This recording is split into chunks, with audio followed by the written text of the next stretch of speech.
여호와는 내 편이시니 내가 두려워하지 아니하리로다. 아멘.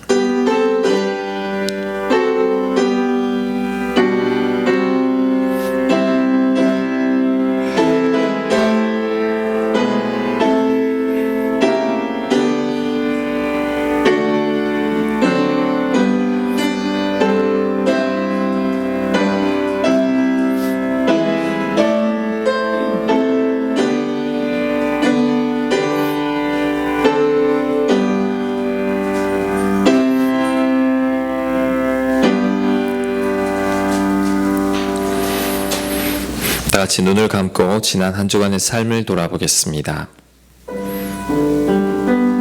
지난 한 주간 하나님 앞에 가장 부끄러운 일은 무엇이었습니까? 은밀한 죄는 무엇입니까? 누구 때문에 힘들었습니까? 무엇 때문에 힘들었습니까? 하나님 앞에 다 내려놓으십시오. 그 일과 그 사람을 통해 하나님께서 무슨 말씀을 하시는지 조용히 귀를 기울이십시오. 내 허물이 생각나면 하나님께 고백하십시오. 침묵 가운데 조용히 기도하겠습니다.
긍휼이 풍성하신 하나님, 광야 같은 세상에서 방황하다 주님 앞에 나왔습니다. 지난 주간도 하나님 나라를 보지 못했고 미움과 경쟁과 탐욕으로 주님 주신 평안을 놓치며 살았습니다.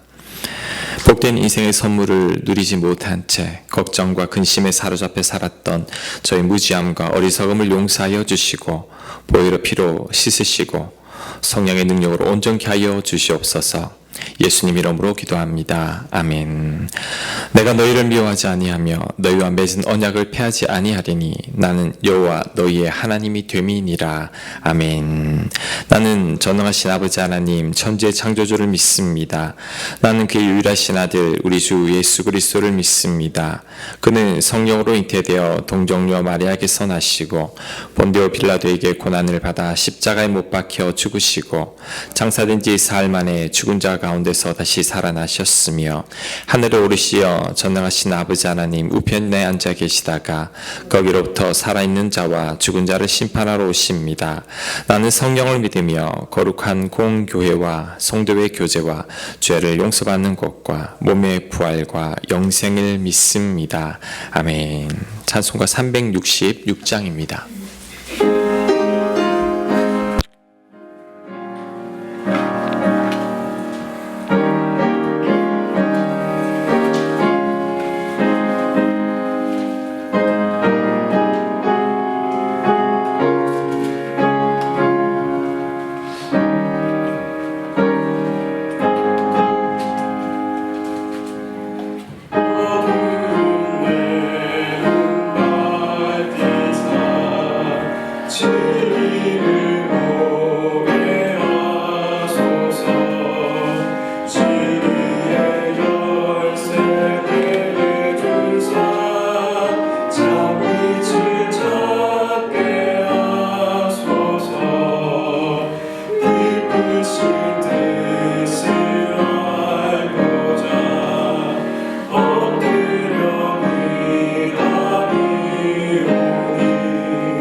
네, 교회 소식 전하겠습니다. 우리 앞뒤 좌우에 계신 분들하고 인사하겠습니다. 누르고 감사합시다.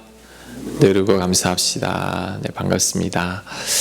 자, 이 사회적 거리두기가 또 조금 연기된 것 같아요. 그래서 그래도 5월 초 정도에는 이제 우리 모두가 다 같이 예배를 드릴 수 있지 않을까 생각합니다. 여러분 그때까지 좀 기다려 주시고 계속해서 기도해 주시면 감사하겠습니다. 오늘은 특별한 교회 소식 없습니다. 여러분 교회 소식은 주보를 참고하시고 바로 성경 말씀 보겠습니다. 오늘 우리에게 주신 하나님 말씀은 마태복음 6장 22절에서 23절까지 말씀입니다.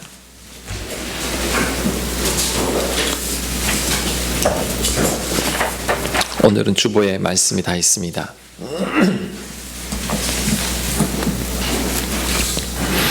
마태복음 6장 22절 23절 말씀 제가 우리 한 목소리로 같이 한번 읽겠습니다. 시작.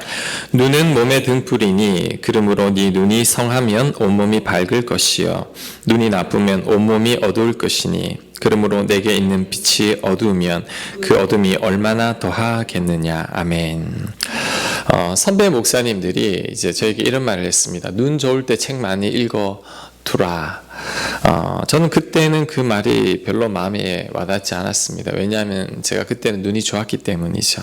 근데 요즘은 그 말이 마음에 와닿습니다. 저도 이제 노안이 시작돼가지고 저녁에는 피곤합니다. 안경을 쓰고도 이제 책을 보면 피곤한 거죠. 예전에는 몰랐지만 이 제 눈도 하루 중 컨디션이 좋을 때가 있고 안 좋을 때가 있다라는 걸 알았습니다. 눈의 컨디션이 언제 제일 좋으냐면 아침에 눈을 딱 떴을 때 그때는 안경 안 써도 다 잘 보여요. 그런데 점점 이제 눈이 어두워지더니 저녁 때쯤 되면 잘 때쯤 되면 스마트폰에 문자가 잘 보이지 않을 만큼 내 눈이 희미해진다는 것을 제가 알게 됐습니다. 예전에는 알지 못했는데 그리고 제 눈이 제 마음을 따라간다는 것도 알게 됐습니다. 마음에 근심이 있고 스트레스를 많이 받은 날은 눈도 어둡습니다. 지난밤에 근심하고 스트레스 많은 와중에 잠을 잤을 때는 그 다음날 아침이 돼도 눈이 어두워요. 제 마음이 평안하고 기쁘면 눈도 밝은데 제 마음이 어둡고 스트레스가 많으면 눈도 어둡다는 것을 제가 알게 됐습니다. 여러분 눈이 내 몸과 내 마음을 따라갑니다. 몸이 건강하고 마음이 건강하면 눈도 밝습니다. 몸이 아프고 마음이 병들면 제일 먼저 눈이 병듭니다. 자, 오늘 성경에도 비슷한 말씀을 합니다. 제가 오늘 말씀 다시 한번 읽겠습니다. 마태복음 6장 22절. 눈은 몸의 등불이니 그러므로 네 눈이 성하면 온몸이 밝을 것이요 눈이 나쁘면 온몸이 어두울 것이니 그러므로 내게 있는 빛이 어두우면 그 어둠이 얼마나 더하겠느냐. 자, 눈이 몸의 등불이라고 합니다. 근데 등불은 빛이죠. 그 23절에 보면 내게 있는 빛이 어두우면 그 어둠이 얼마나 더하겠느냐. 이를 볼 때 눈을 빛이라고도 말하고 있다는 거죠. 그래서 정리해 보면 눈은 몸의 등불이고 또한 빛입니다. 그런데 눈과 등불은 밝을수록 좋잖아요. 눈이 나쁘면 불편하죠. 안경을 써야 합니다. 등불도 밝아야 되죠. 여러분, 캄캄한 밤 등불을 들고 가는데 그 등불이 흐리다면 답답한 법이죠. 자, 그렇다면 오늘 예수님께서 하시는 말씀이 눈이 밝아야 한다라는 말인데 시력이 좋아야 한다는 말일까요? 여러분, 그건 아닙니다. 그 정도는 누구나 할 수 있잖아요. 예수님이 하시는 말씀 그게 아닙니다. 예수님이 눈이 성해야 한다, 눈이 밝아야 한다라는 말씀이 어떤 의미냐면 우리 마음이 밝아야 한다라는 의미입니다. 우리 마음이 깨끗해야 한다라는 말씀이죠. 눈은 마음의 창이라고 합니다. 눈은 우리의 마음입니다. 그래서 눈이 밝다라는 것은 우리 마음이 밝고 깨끗하다라는 뜻입니다. 자, 그래서 22절에 눈이 성화면인데 성경책 읽는 분들은 한번 보십시오. 눈이 성화면에 각주가 돼 있죠. 각주 1번 밑으로 쭉 내려와 보면 헬라어로 순전하면이라고 되어 있습니다. 순전하면이 무슨 뜻이냐면 순수하다, 꾸밈이 없다라는 뜻이죠. 그래서 예수님이 눈이 성하면이라는 뜻은 여러분의 마음이 순수하고 꾸밈이 없다면이라는 그런 뜻입니다. 그래서 여러분의 마음이, 예수님이 하시고자 하는 말씀이 너희들의 마음이 순전해야 된다라는 거죠. 자, 오늘 저 설교 제목이 눈이 아름다운 사람입니다. 여러분, 눈이 아름다운 사람이 어떤 사람일까요? 눈이 크고 쌍꺼풀이 있는 사람이 눈이 아름다운 사람이 아니라, 눈이 아름다운 사람은 마음이 밝고 깨끗하고 순전하고 순진하고 꾸밈 없는 사람이 눈이 아름다운 사람입니다. 우리는 이런 눈을 가진 사람이 되어야 합니다. 자, 그렇다면 이렇게 눈이 아름다운 사람이 되려면 어떻게 해야 될까요? 첫 번째, 여러분, 눈이 아름다운 사람은 장점만 보는 사람입니다. 좋은 점만 봐야 합니다. 자, 사람들의 80% 정도는 부정적인 눈을 가졌다고 합니다. 그래서 우리 중에 80% 정도는 모든 것을 부정적으로 바라봅니다. 왜 그럴까요? 왜 부정적으로 바라볼까요? 우리 마음이 밝지 않기 때문에 그래요. 우리 마음이 깨끗하지 않습니다. 우리 마음이 순전하지 않으니까 우리 눈에도 선하게 좋게 보이지 않는다는 거죠. 나도 모르게 모든 것을 부정적으로 봅니다. 여러분, 난시, 제가 난시가 있거든요. 두 개로 보여요. 원시, 노안, 가까이 게 안 보이는 거죠. 근시, 원시, 멀리 있는 게 안 보이는 겁니다. 그러니까 눈이 나쁘면 제대로 안 보이는 거죠. 마찬가지로 우리 마음이 밝지 못하고 깨끗하지 못하면 세상을 있는 그대로 보지 못합니다. 여러분은 몰라요. 나는 모릅니다. 내가 지금 세상을 똑바로 보지 못하고 있다는 것을 내가 알아차리지 못한다는 거죠. 세상을 삐딱하게 봅니다. 색안경을 끼고 세상을 비관적으로 봅니다.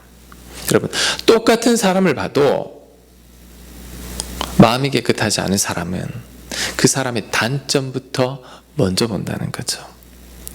장점이 아주 많은 사람인데도 그 사람의 장점을 보지 못하고 그 사람의 안 좋은 점만을 딱 보고 딱 끄집어냅니다. 제가 아는 분 가운데 이제 남들이 보지 못하는 것을 잘 보는 예리한 눈을 가진 분이 한 분이 있었습니다. 이분은 제가 못 보는 부분을 잘 봐요. 그래서 사역할 때도 마지막 점검할 때는 꼭 이 사람한테 물었는데, 그러면 정확하게 이렇게 허점들을 딱 집어냅니다. 그러니까 일은 아주 완벽하게 잘하죠. 그런데 문제는 이분이 사람들도 그렇게 본다는 거죠. 제가 보지 못하는 사람들의 허물을 잘 끄집어내요. 듣고 보면 정말 그런 것 같아요. 그런데 이분 곁에 사람들이 많이 없습니다. 왜냐하면 피곤하거든요. 딱 끄집어내 주거든요. 뭐가 잘못됐는지 정확하게 지적해 주니까 피곤합니다. 근데 이분이 저한테 이런 고민을 했습니다. 목사님, 사람들 단점이 좀 안 보였으면 좋겠어요. 제 눈에는 단점이 너무 잘 보이는데 그것 때문에 제가 너무 피곤합니다. 여러분, 우리는 이런 눈을 가진 사람이 되어서는 안 됩니다. 저는 이제 이분 말을 듣고는 그때부터 이런 기도를 했습니다. 하나님, 단점 안 보이게 해주세요. 사람들의, 교인들의 단점이 안 보이게 해주세요. 장점만 보이게 해주십시오. 기도를 하고 있는데 여러분들도 이런 기도를 하십시오. 단점 보여봤자 좋을 게 하나도 없더라고요. 좋은 점만, 장점만 보이게 해달라고 기도해야 합니다. 단점이 아닌 장점을 보고 선하고 좋은 것만을 보는 눈을 가져야 합니다. 부정적으로 보지 않고 여러분 긍정적으로 볼 수 있어야 합니다. 그래야 내 곁에 좋은 사람들을 놓치지 않게 됩니다. 그래야 내가 행복해집니다. 사람들 중에는 사람들을 잘 용납하는 사람보다도 사람들을 잘 용납하지 않는 사람들이 훨씬 더 많습니다. 어떤 사람이 장점이 8개, 9개가 있는데 그 사람의 장점을 보지 못하고 그 사람이 갖고 있는 한두 개 단점 때문에 그 사람을 멀리하는 사람들이 있다는 거죠. 그래서 정말 소중한 사람들을 놓치는 분들을 많이 봅니다. 그 단점만 눈 감아주면 되는데 사람들 가운데 단점 없는 사람이 어디 있습니까? 여러분, 저도 단점 많습니다. 여러분도 단점 있잖아요. 그렇다면 누군가가 단점을 가지고 있는 거, 그거 당연한 거예요. 그 사람에게 완벽을 요구해서는 안 됩니다. 그도 나처럼 똑같은 단점을 가지고 있는 사람이니까 그 단점을 빼면 어쩌면 나보다 더 좋은 사람일 수도 있습니다. 자, 여러분에게 누가 탐탁지 않은 사람이 있습니까? 그 사람의 단점을 한번 빼보세요. 그 사람 장점 많잖아요. 괜찮은 사람이거든요. 그런데 그 장점을 몰라보고 그 사람이 가지고 있는 한두 가지 약점들, 단점들 때문에 내가 그 사람을 멀리하면 나만 손해라는 거죠. 그 단점을 눈 감아줄 수 있어야 합니다. 그러면 누구와도 잘 지낼 수 있습니다. 여러분, 데일 카네기 아시죠? 우리 인간관계론 유명한 책을 쓴 분인데 카네기가 자신의 장점을 이렇게 말합니다. 나의 장점은 사람들과의 관계에서 좋은 점만 본다는 거죠. 데일 카네기는 나쁜 점은 아예 보지 않고 좋은 점만 보고 그 좋은 점을 칭찬하고 격려해서 사람들을 일깨우는 사람이라는 거죠. 그래서 데일 카네기 주변에는 사람들이 넘쳐납니다. 왜요? 장점을 봐주고 그 장점을 칭찬해주고 그 장점을 격려해서 그 사람을 하여금 뭔가 할 수 있게 만들기 때문이죠. 여러분, 다윗은 약점이 뭐냐면 여자죠. 다윗은 바람둥이죠. 근데 하나님은 다윗의 그 단점이 있음에도 불구하고 다윗만큼 또 하나님을 사랑하는 사람이 없어요. 그러니까 하나님은 그 다윗을 귀하게 높여주셨습니다. 여러분, 베드로를 보세요. 허세 많고 나서기 좋아하는 사람이죠. 베드로의 그 성격을 오늘날 시대 우리 교인들 가운데 그런 분이 있다면 어쩌면 인기 없을 수도 있습니다. 그 베드로를 싫어하는 분들이 많을 겁니다. 그런데 예수님은 그 베드로의 단점을 주목하지 않고 그래도 이 열정이 있는 이 베드로의 열정을 보고 그를 위대한 사도로 세워주셨다는 거죠. 예수님의 나머지 제자들도 보면 다 어중이 떠중이들이에요. 오늘날 기업에서 면접시험을 쳤다면 아마 다 떨어졌을 겁니다. 그런데 예수님은 그 제자들의 단점 보지 않고 그 제자들을 믿어주고 결국 그 제자들을 통해 이 전 세계를 복음화했다는 겁니다. 여러분, 자꾸만 좋은 점만 보려고 애를 써야 합니다. 약점과 단점은 생각하지 말고 장점만 보는 눈을 가져야 합니다. 자꾸 이렇게 여러분 좋은 점만 보려고 애쓰다 보면 내 마음이 깨끗해지기 시작합니다. 내 마음이 순전해지기 시작합니다. 그러면 내 눈은 더 깨끗해지는 거죠. 더 좋은 것만 보게 되는 거죠. 그러면 나도 모르게 눈이 아름다운 사람이 됩니다. 그리고 내가 눈이 아름다운 사람이 되면 행복한 인생을 살게 됩니다. 제가 장담합니다. 여러분의 눈만 바꿔도 여러분 인생 정말 행복하게 삽니다. 왜요? 내 눈에 다 좋게 보여요. 미운 사람이 없어요. 여러분, 세상에서 제일 행복한 사람은 미운 사람이 없는 사람입니다. 정말 즐겁게 살아갑니다. 부부지간에도 화목했습니다. 서로의 허물과 단점은 눈 감아주고 서로의 장점에 주목하기 때문이죠. 서로 탓할 일이 별로 없어요. 비난할 일이 없습니다. 왜요? 단점은 그냥 눈 감아주기 때문이죠. 배우자의 좋은 점만 보기 때문입니다. 가족들끼리도 마찬가지입니다. 서로의 단점에 주목하면 계속 탓하게 되어 있죠. 그러면 가족끼리 불행해집니다. 서로의 좋은 점만 보려고 애를 써야 합니다. 그럴 때 가정이 화목해지는 거죠. 여러분, 교인들끼리도 마찬가지예요. 여러분, 서로 장점을 봐야 합니다. 우리 교인들 가운데 장점만 있는 분은 한 분도 없어요. 다 단점이 있는 사람들이니까 같은 단점이 있는 사람들끼리 그냥 넉넉한 눈으로 보면 된다는 거죠. 눈 감아주면 됩니다. 그러면 여러분, 교회 오는 게 즐겁습니다. 왜요? 다 좋잖아요. 다 좋은 사람이니까. 꼴 보기 싫은 사람 없어요. 다 좋은 면만 보이니까. 그러면 교회도 행복해지는 겁니다. 나 자신에게도 여러분 좋은 점만 봐야 합니다. 군뱅이도 기는 재주가 있다 그러잖아요. 가만 생각해보면 잘 기억하자. 우리 그렇게 못 기억하거든요. 하찮은 미물도 장점이 있는 거죠. 나에게도 장점이 있습니다. 하나님 나에게 주신 은사가 있는 거죠. 그것만 보는 거죠.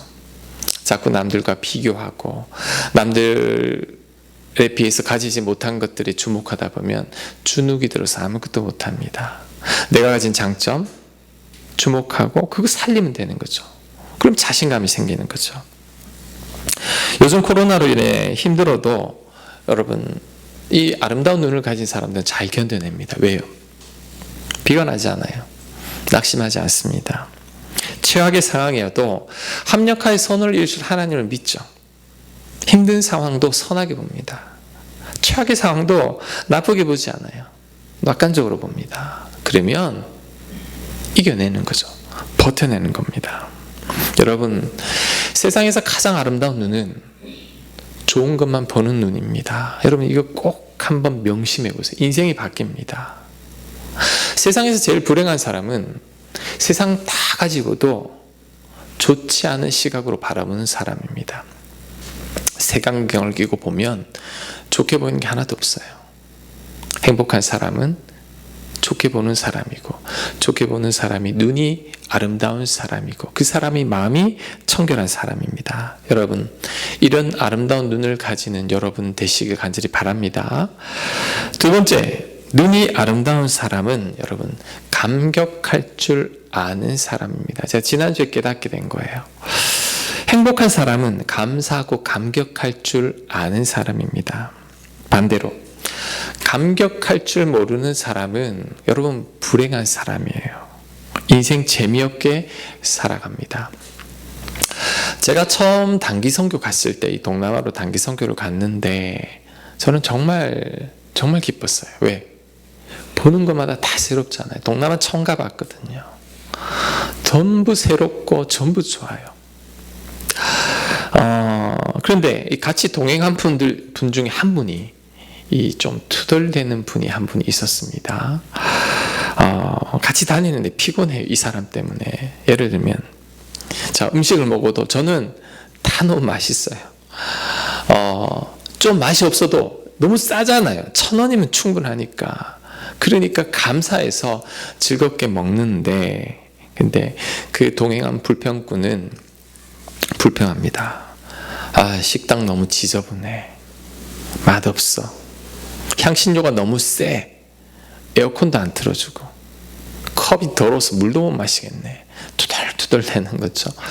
여러분, 동남아 가면 그 툭툭이라는 게 있어요. 툭툭이가 뭐냐면 오토바이 뒤에 리어카 같은 거 연결해가지고 위에 지붕을 얹은 그게 뭐 차인데 이제 그걸 타고 이동하는데 굉장히 쌉니다. 그거 타면 재밌어요.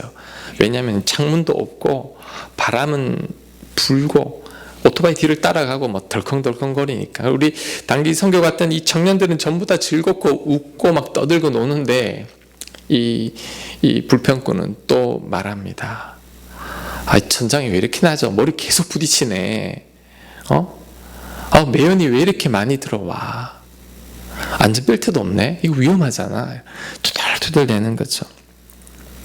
저는 그 선교 기간 동안 너무 신이 났어요. 이 사역하는 것도 신나고 사람들도 다 새롭고 집들, 환경들, 건물들 다 새로운 거죠. 너무너무 좋은데 다음에 꼭 또 오고 싶다라는 마음이 들었는데 이 불평꾼은 이런 말을 합니다. 난 다시는 단기 선교 안 올래. 이렇게 말을 하는 거예요. 여러분, 똑같은 것을 봐도 눈이 아름다운 사람은 다 감격합니다. 다 감사해야 합니다. 하지만 눈이 아름답지 못한 사람들은 아름다운 것을 봐도 불평합니다. 그래서 정말 소중한 것들을 인생 가운데 많이 놓치며 살게 된다라는 거죠. 여러분, 저녁 노을, 꽃 한 송이, 풀 한 포기, 하늘, 늘 보는 것들이죠. 그런데 이것들에 감격할 줄 아는 사람이 정말 행복하게 사는 사람입니다. 저녁 노을을 봐도 와, 정말 멋있다. 꽃 봐, 너무 이뻐. 풀 한 폭이 어떻게 저렇게 푸르지? 야, 이쁘다. 여러분, 이렇게 감격할 줄 아는 사람이 행복한 인생을 삽니다. 인생도 즐겁게 삽니다. 아니, 저것들 맨날 보는 건데 뭘 그래 호들갑 떨어. 이제 이렇게 말하는 분들, 여러분, 재미없는 인생 삽니다. 가만히 생각해 보니까 호들갑 떠는 분들이 여러분 재밌게 살아요. 즐겁게 삽니다. 감격할 줄 모르는 인생은 여러분 죽은 인생입니다. 저를 한번 따라해 볼게요. 감격할 줄 모르는 인생은 죽은 인생이다. 정말 그런 것 같아요. 류시아 씨가 이런 말을 했어요. 시인의 눈으로 세상을 보라. 여러분, 이게 굉장히 멋진 말이에요. 시인의 눈으로 세상을 보라. 여러분, 시인은 세상을 다르게 봅니다. 그래서 제가 주보에 우리 나태주 시인의 짧은 시를 하나 적어봤습니다. 풀꽃이라는 시인데 단 3줄이에요. 제가 한번 읽어보겠습니다. 풀꽃, 자세히 보아야 예쁘다. 오래 보아야 사랑스럽다. 너도 그렇다. 야, 멋지죠? 제가 다시 한번 읽어볼게요. 풀꽃, 자세히 보아야 예쁘다. 오래 보아야 사랑스럽다. 우리 옆에 계신 분을 보고 이렇게 이야기해 보겠습니다. 너도 그렇다. 너도 그렇다. 여러분, 흔한 풀꽃 우리는 그냥 지나치잖아요. 잡초라고 생각하고 우리는 그냥 뽑아버리잖아요. 그런데 시인은 그 풀꽃을 보고도 여러분 이런 글을 적을 수 있다는 거죠. 풀꽃을 보고 사랑하는 사람을 생각하며 풀꽃을 통해 그 사랑을 고백하는 거죠. 이런 사람이 행복한 인생을 삽니다.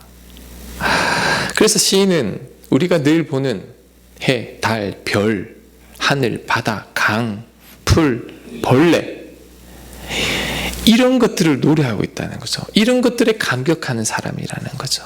그분들이 행복합니다. 예수님도 여러분 이런 감격이 있는 분이셨어요.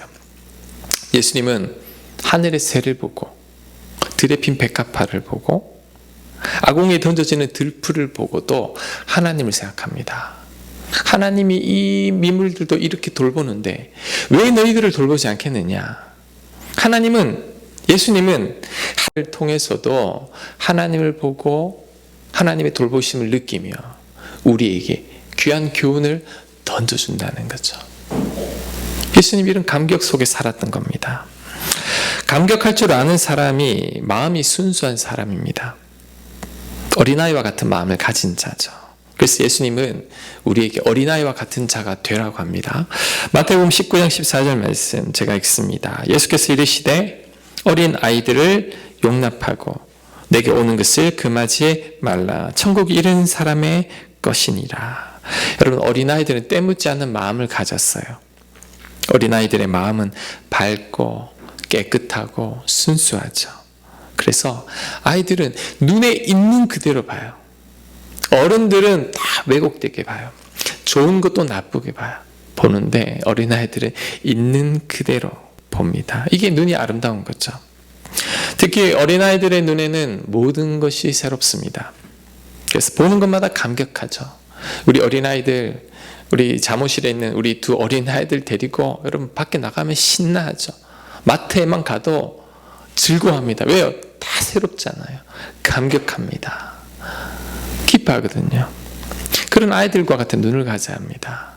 여러분, 어른과 아이의 기준이 뭔지 아세요? 감격하면 아이인 거예요. 감격 잃어버리면 어른입니다. 어른들은 늘 보는 거니까 감격하지 않습니다. 순수함을 잃어버린 거죠. 대신 어른들이 감격할 때가 있습니다. 여러분이 언제 감격하나요? 비싼 거 가질 때, 새 거 가질 때, 새 차, 새 집, 새 옷, 명품, 새 핸드폰. 그때는 감격한다는 거죠. 근데 감격하려니까 돈이 너무 많이 들어요. 이 여행지를 가는 것도 돈도 너무 많이 드는데 어떻게 해야 되느냐? 제일 좋은 건 여러분, 감격하는 눈을 가지면 됩니다. 가장 행복한 사람입니다. 시인들의 눈을 가지면 돼요. 아이들의 눈을 가지면 됩니다. 그러면 지금도 충분히 행복하게 살 수 있다는 거죠. 새소리, 풀벌레 소리. 감격하는 자들은 그 소리를 여러분 싱그럽게 듣습니다. 즐겁게 듣습니다. 그런데 감격할 줄 모르는 사람들, 에이 시끄러, 잠 못 자겠네, 투덜대는 거죠. 늘 먹는 음식이라고 할지라도 같은 거 또 먹는다고 투덜대는 게 아니라 늘 먹는 음식이라도 감격하며 먹는 자가 복된 인생 삽니다. 라면 한 그릇을 먹어도 여러분 맛있게 먹으면 되는 거죠. 그 사람 행복한 사람입니다. 자, 전도서 9장 7절 말씀, 똑같은 말씀입니다. 제가 읽겠습니다. 너는 가서 기쁨으로 내 음식물을 먹고, 그냥 먹는 게 아니에요. 기쁨으로 먹고 즐거운 마음으로 내 포도주를 마실지어다. 즐겁게 먹으라는 거죠. 네 의복을 항상 희게 하며 깨끗하게 멋내라는 거죠. 네 머리에 향기름을 그치지 아니하도록 할지니라. 향수도 뿌리라는 거죠. 곁에 가면 좋은 냄새 나게 하라는 거죠. 내 헛된 평생의 모든 날, 곧 하나님이 하루에 내게 주신 모든 헛된 날에 네가 사랑하는 아내와 함께 즐겁게 살지어다. 아내 20년, 30년, 40년, 50년 같이 봐왔지만 똑같은 사람이지만 그 사람하고 즐겁게 살아가라는 거죠. 그게 복이라는 겁니다. 이게 바로 행복한 인생을 사는 비결입니다. 그래서 여러분, 인생은요, 제가 보니까 좀 오버하는 게 좋은 것 같아요.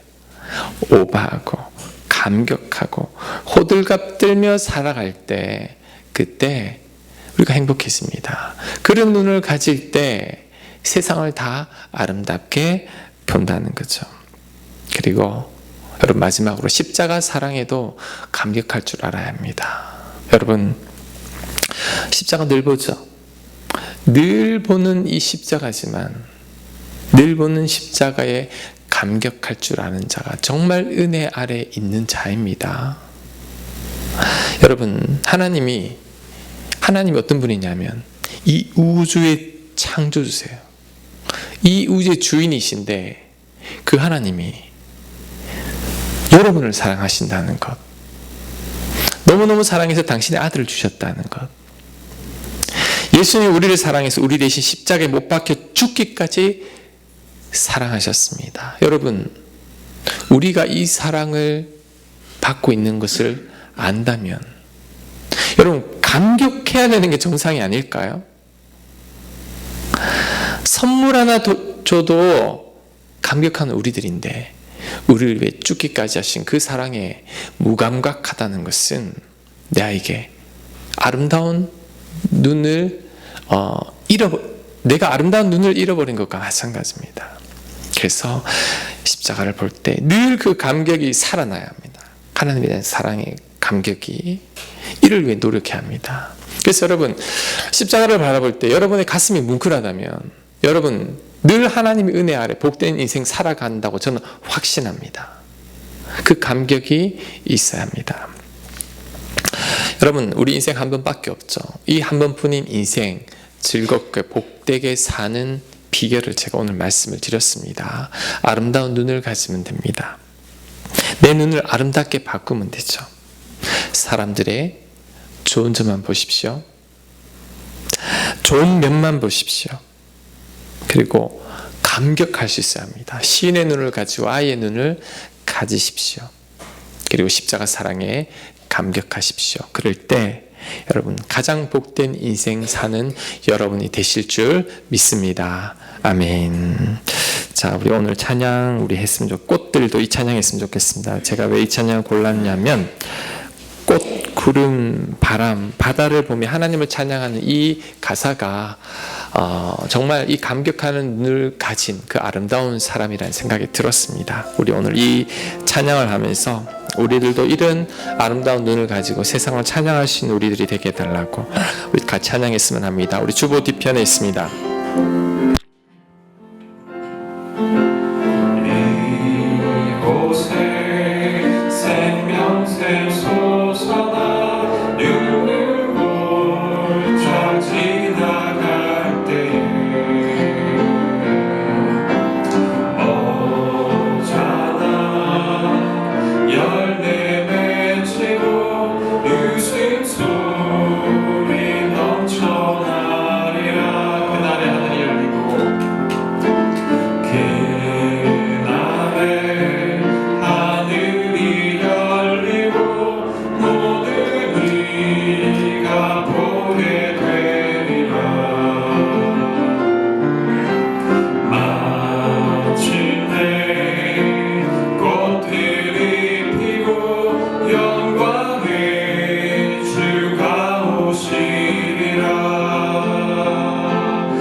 기도했습니다.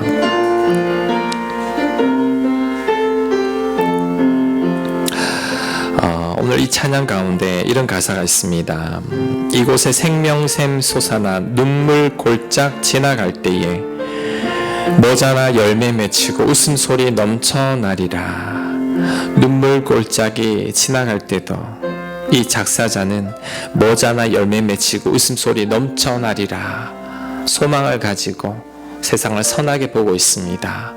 이 눈을 가지고 있으니까 꽃들도 구름도 바람도 넓은 바다를 통해서도 우리 하나님을 보고 하나님을 노래할 수 있는 겁니다. 여러분 오늘 기도할 때 특별히 하나님 내 눈을 바꿔달라고 기도하시기 바랍니다.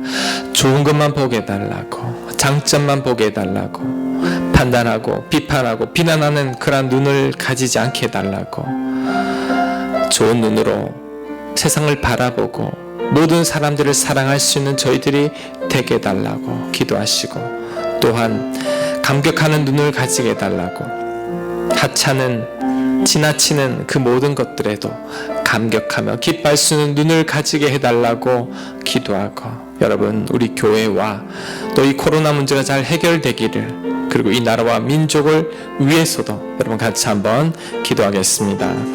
하나님 우리에게 은혜를 베풀어 주시옵소서. 모자나 눈물 골짝 지나갈 때를 하나님 믿습니다.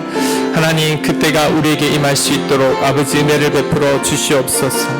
우리에게 은혜를 베풀어 주시옵소서. 우리의 눈을 바꿔 주시옵소서. 하나님 선하게 보게 하옵소서. 아름답게 보게 하여 주시옵소서. 판단하지 않게 하시고 비난하지 않게 하여 주시고, 단점을 가진 자들 용납하고 품는 저희들 될 수 있도록 아버지께서 인도하여 주시옵소서. 감격하는 인생 살게 하옵소서. 즐거운 인생 살게 하여 주시옵소서. 우리의 눈을 완전히 바꾸어 주셔서 이 세상을 아름답게 보게 하여 주시옵소서. 코로나 문제가 속히 해결되길 원하고 우리 모든 교인들이 함께 예배드리는 그날이 속히 오기를 원합니다. 이 민족을 불쌍히 여겨 주시옵소서. 우리 지도자들에게 은혜를 베풀어 주셔서 이 나라를 지혜롭게 잘 통치할 수 있도록 하나님 도와주시옵시고, 이 나라가 하나님 기뻐하는 나라 될 수 있게 하시며 우리 한국교회가 하나님 영광 돌릴 수 있도록 아버지께서 축복하여 주시옵소서. 우리 성도님들을 변화시켜 주시옵소서. 아버지 은혜를 베풀어 주시옵소서. 주님 은혜를 베풀어 주시옵소서. 은혜를 베풀어 주시옵소서.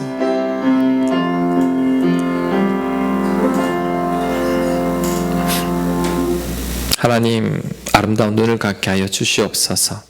좋은 것만 보고 장점만 보고 하찮은 것에도 감격하고 기뻐할 수 있는 저희들 되게 하여 주셔서 남은 인생 정말 복되고 즐겁게 살아갈 수 있게 역사하여 주시옵소서. 코로나로 인해 상황은 힘들지만 머지않아 생명샘 솟아나게 할 그날이 속히 올 줄 믿습니다. 그날을 기대하며 소망하며 감격하며 즐겁게 살아갈 수 있는 저희들 되도록 인도하여 주시옵소서. 이 민족 불쌍히 여겨 주셔서 하나님 기뻐하는 민족 되게 하시고 이 나라가 속히 안정화되며 하나님 영광 돌리는 귀한 나라 될 수 있도록 복 내려 주시옵소서. 이 모든 말씀 예수님 이름으로 기도합니다. 아멘. 우리 봉헌하겠습니다.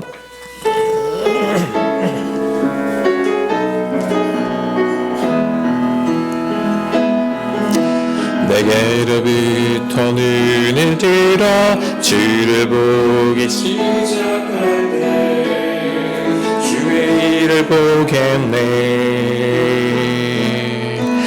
내 작은 마음 돌이키사 하늘의 금 크게 하네. 주님을 볼 때 모든 시선을 주님께 드리고 살아계신 하나님을 믿기 때 내 삶은 주의 역사가 됐고 하나님이 일하기 시작하네. 모든 시선을 주님께 드리고 성능하신 하나님을 잊기 때 세상은 주의 나라가 되고 하나님이 일하기 시작하네. 하나님 감사합니다. 지난 한 주간 우리들의 삶을 지켜주신 것 너무나 감사합니다. 코로나로 인해 많이 힘든 가운데 있지만 그럼에도 불구하고 하나님 은혜 베풀어 주셔서 오늘도 건강히 하나님께 예배드리게 하심 너무나 감사합니다. 그 은혜 감사해서 오늘 예물 올려 드립니다. 예물 드린 모든 손길들 하나님 복 내려 주셔서 늘 강건케 하여 주시옵시고 물질로 인하여 어려움 겪지 않게 하여 주시옵소서. 무엇보다도 우리 모두의 눈을 바꾸어 주셔서 적은 형편 가운데서도 감격하며 감사하며 살아갈 수 있게 하여 주셔서 세상 모든 만물을 아름답게 바라보며 복된 인생 살아갈 수 있도록 축복하여 주시옵소서. 다음 한 주간도 필요한 모든 것들 공급해 주시고 하나님의 은혜 가운데 살아가고 있음을 날마다 감격하며 감사하는 저희들 될 수 있게 역사하여 주시옵소서. 이 모든 말씀 예수님 이름으로 기도합니다. 아멘. 우리 주 예수 그리스도의 은혜와 하나님 아버지의 무한하신 사랑과 성령님의 감화 감동 위로 교제하심이 이제는 세상을 아름답게 보고 감격하는 눈으로 이 세상을 즐기며 살아가길 간절히 소망하는 사랑하는 주의 백성들 한 분 한 분 머리 위에 그 가정 위에 직장 위에 자녀들 위에 이 나라와 민족 위에 우리 교회 위에 지금부터 영원토록 함께 하시기를 간절히 축원하옵나이다. 아멘.